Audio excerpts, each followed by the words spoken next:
Hey everybody, Josh here again with Mentor Public Library, another exciting episode of Artpocalypse. Today we are going to learn how to do dirty pour painting.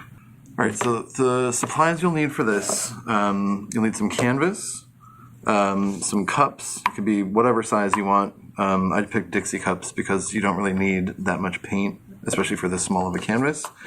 You'll need some acrylic paint, and I'm using glue. You could potentially go to the craft store or order online something called a pouring medium, but it's very expensive and kind of unnecessary unless you're a professional painter, which I doubt any of you probably are if you're just learning how to do this. And then the only other thing you'll need is a bigger cup in which to pour all of your little cups. So to get started, take your colors. I'm keeping it simple. I'm just doing 3. You can do as many as you want. This is a very sort of abstract experimental medium, so just play around with it. If you end up with a dirty pour at the end that you don't like, just let it dry and then try again on the same canvas and it'll cover it. So there's no mistakes, there's just trying stuff out. So I'm going to pour my paints in. It's a little gloppy. That's a word now. Gloppy. Let's see.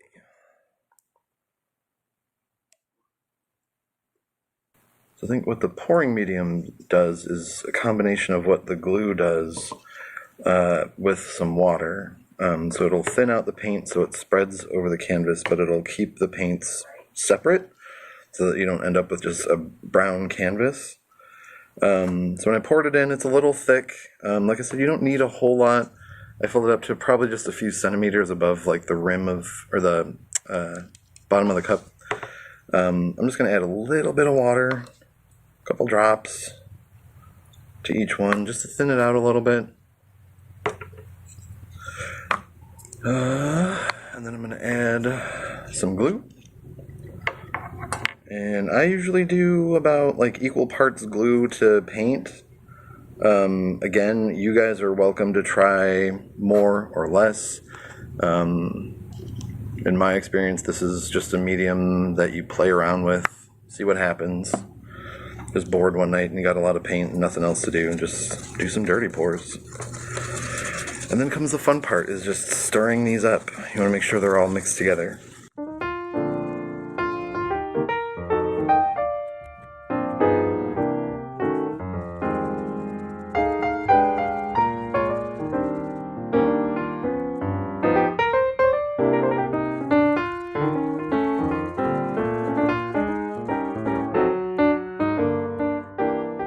So now you got them all mixed up. All you'll need to do then is just pour them into the bigger cup you have. Yeah. This one might be too big, but we'll see. Like I said, it's just about experimenting with color and doing artsy stuff. Doesn't have to come out perfect. It just process over product is my motto. It's more fun to be in the process of making stuff than to have a finished product. Just be creative. So you got your colors in there. They're not mixed together or anything. And then what I normally do is just flip your canvas over on top of the cup. And then carefully, that's why I tape down the garbage bag, is because this can get kind of messy. I'm going to flip that over. You can see all the colors pouring down. And then the fun part is that you just get to lift up the cup and see what happens. Cool. You can already see it starting. It's a little slow. I probably could have put in more water and it would start spreading more easily, but this is where gloves come in handy because you can get paint all over yourself very easily. But you just tilt it around. Look how cool that is. It's like a 60s album cover. Yeah, see how slow it's moving? That means it needs a little bit more water to increase its viscosity. I think that's the right word. I'm not a scientist. And that'll spread down a little bit, slowly but surely.